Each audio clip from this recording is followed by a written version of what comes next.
Hello बच्चों, कैसे हो आप सब। I hope you all are good. आज हम झिलमिल का पाठ 4 मीठे बोल, जो कि कक्षा 3 की पुस्तक है, पढ़ेंगे। ये कविता मैंने आपको पहले भी कराई थी। आज हम इस कविता का सरलार्थ और अभ्यास करेंगे। कविता है, मीठा होता खस्ता खाजा, मीठा होता हलवा ताजा, मीठे होते गट्टे गोल, सबसे मीठे मीठे बोल। सबसे पहले इसके कठिन शब्द। खस्ता, खस्ता क्या होता है? भुरभुरा। खाजा, खाजा है एक प्रकार की मिठाई। ताजा किसे कहते हैं? जो हमने अभी अभी बनाया हो, यानी कि तुरंत बनाया गया। गट्टे, चने के आटे से बनाई गई मिठाई। मीठे यानी कि मधुर। बोल यानी कि बोली। अब हम इसके सरलार्थ करेंगे। सरलार्थ हमें कैसे करना है? सरलार्थ में देखिए, आप ऐसे हेडिंग बनाएंगे और फिर लिखेंगे। सरलार्थ इस प्रकार है। मधुर बोली की प्रशंसा करते हुए कवि कहता है कि भुरभुरा खाजा मीठा होता है, तुरंत बनाया गया हलवा भी मीठा होता है। इसके साथ ही चने के आटे से बना हुआ गोल गट्टा भी मीठा होता है, परंतु इन सभी मिठाइयों से मीठे मनुष्य की मधुर बोली होती है। दूसरा पैरा है, मीठे होते आम निराले, मीठे होते जामुन काले, मीठे होते गन्ने गोल, सबसे मीठे मीठे बोल। ये हमारा सेकंड पैसेज है। दूसरा पैरा कठिन। इसमें गन्ना किसको बोलते हैं? ईख को। निराला, निराला कौन होता है? जो सबसे अलग होता है। अब इसका सरलार्थ। इन पंक्तियों में कवि कहता है कि आम की मिठास सबसे अलग होती है। काले काले जो जामुन हम खाते हैं, काले रंग के, वो भी मीठे होते हैं। गोल गोल गन्ने भी बहुत ही मीठे होते हैं, परंतु इन सब से मीठा क्या होता है? इन सब से मीठा मनुष्य की बोली होती है। अगला हमारा पैरा है, मीठा होता दाख छुहारा, मीठा होता शक्कर पारा, मीठा होता रस का घोल, सबसे मीठे मीठे बोल। अब जो है इसमें कठिन शब्द क्या है? दाख छुहारा। कैसे होते हैं? ये एक प्रकार के सूखे फल होते हैं, ड्राई फ्रूट खाते हैं ना, वही होते हैं ये। शक्करपारा, खुरमा। अब इस पैरे का हम सरलार्थ पढ़ेंगे। इन पंक्तियों में कवि कहता है कि दाख छुहारे मीठे होते हैं, खुरमा भी मीठा होता है। चीनी, गुड़ या शक्कर को पानी में घोलकर बनाया गया रस भी मीठा होता है, परंतु इन सब से मीठी मनुष्य की मधुर बोली होती है। मीठी होती पुआ सुहारी, मीठी होती कुसली न्यारी, मीठे रसगुल्ले अनमोल, सबसे मीठे मीठे बोल। पुआ क्या होता है? पुआ होता है मीठा पूड़ा। सुहारी मीठी पूड़ी, मीठी पूरी बनाते हैं ना। कुसली गुजिया, और अनमोल जो बहुत ही कीमती हो। सरलार्थ। कवि कहता है कि मीठा पूड़ा और मीठी पूड़ी दोनों ही मीठे होते हैं। गुजिया भी सबसे अलग और मीठी होती है। कीमती रसगुल्ले भी मीठे होते हैं, परंतु इन सब से मीठी मधुर वाणी होती है, यानी कि जो भी मीठी चीजें हैं, हम जो भी खाते हैं, फल, मिठाई, उन सब में सबसे मीठा क्या होता है? मनुष्य के मधुर बोल।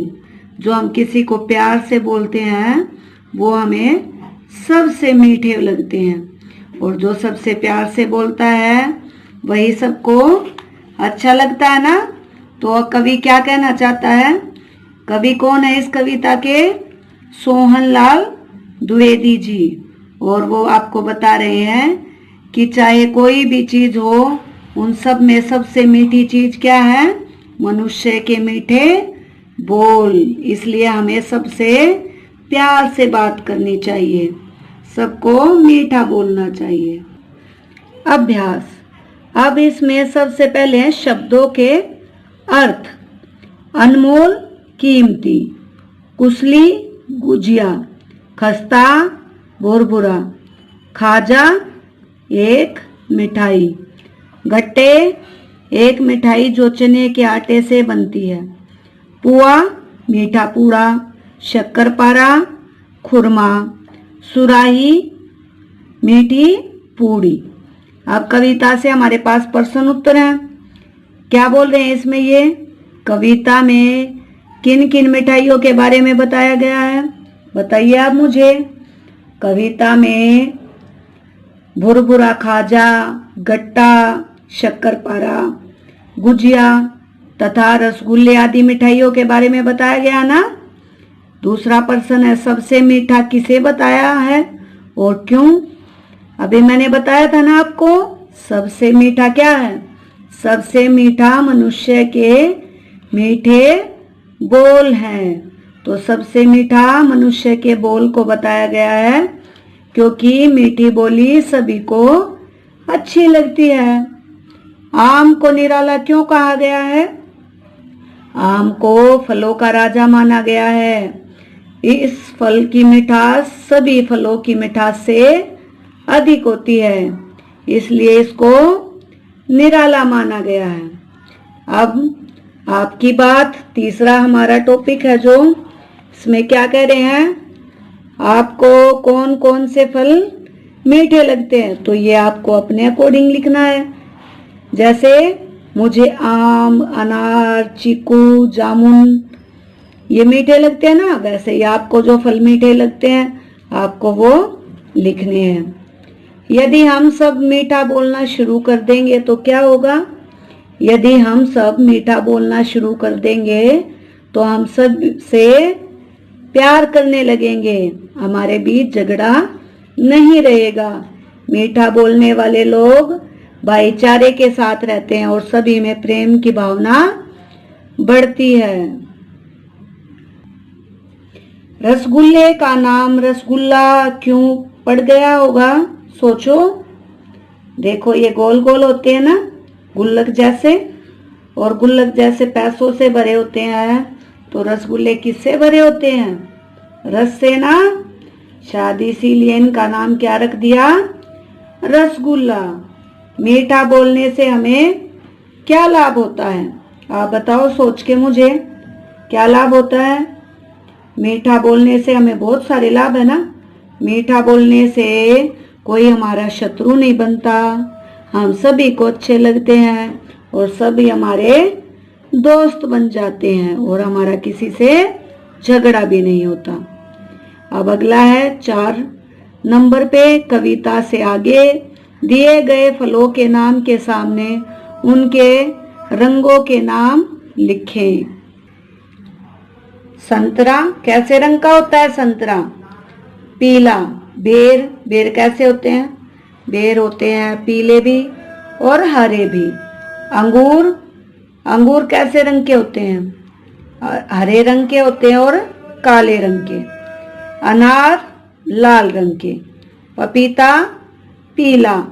आलू बुखारे का रंग कैसा होता है? लाल रंग का। अभी इसका ख भाग है, मीठा होता हलवा ताजा। हलवा किन किन चीजों से बनाया जा सकता है? हम सूजी का हलवा खाते हैं ना, या हम सूजी की जगह आटा का भी प्रयोग कर सकते हैं, या हम बेसन का भी प्रयोग कर सकते हैं, है ना। और उसमें क्या डालते हैं, चीनी डालते हैं ना, ताकि वो मीठा हो जाए। और उसमें घी भी डालते हैं, घी में भूनते हैं ना उसको। और उसके साथ ही उसमें पानी भी डालते हैं। मीठे होते गन्ने गोल। गन्ने से क्या क्या चीजें बनती हैं, सोचो और मुझे बताओ। चीनी किससे बनती है, गन्ने से बनती है ना। और शक्कर, गुड़, बूरा या देसी बूरा बोलते हैं, जिसको खांड भी बोलते हैं, ये सब किससे बनती है, गन्ने से बनती है। अब आगे है हमारा नंबर 5, भाषा की बात। इसमें बता रहे हमें, मीठा होता खस्ता खाजा। जैसे मिठाई मीठी होती, पुआ सुहारी, यहाँ खस्ता खाजा के साथ मीठा और पुआ सुहारी के साथ के लिए मीठी शब्द का प्रयोग हुआ है। नीचे कुछ शब्द दिए गए हैं, इन्हें भी इसी प्रकार से प्रयोग करके लिखना है आपको। समझ आया, क्यों उसके साथ मीठा और उसके साथ मीठी आया, सोच के बताओ मुझे। तब तक मैं आपको आगे अभ्यास करवाती हूँ। पीला क्या है, पीला कपड़ा लिखा हुआ है ना। और मोटा लड़का, छोटा बेटा, बड़ा भाई, पीली पैंट लिखा हुआ ना। मोटी, मोटी क्या होगी, अब मोटा लड़का था तो मोटी क्या होगी, लड़की। छोटा बेटा था ना, छोटी क्या होगी, बेटी। बड़ा बेटा, बड़ा भाई बोला है ना हमने, तो बड़ी बहन। आपको समझ आया, मैंने आपको ग्रामर में करवाया ना, लिंग बदलो तो किसके साथ क्या लगेगा। अगला है ख पाठ। मीठे होते गन्ने गोल, मीठा होता शक्कर पारा। गन्ने शब्द में एक के साथ आधा क्या आया है, न आया है ना, और पूरा न का प्रयोग हुआ है। ऐसे ही शक्कर पारा शब्द में आधा जो क है उसका प्रयोग हुआ है। आप भी इसी तरह के शब्द लिखिए। अब आपको यहाँ पे इसी प्रकार के शब्द लिखने हैं। तो क्या क्या लिख सकते हैं हम शब्द, पन्ना, बिल्ली, भुलक्कड़, पियक्कड़, उत्साह, उन्नति, इन सभी में आधे शब्द भी आते हैं ना।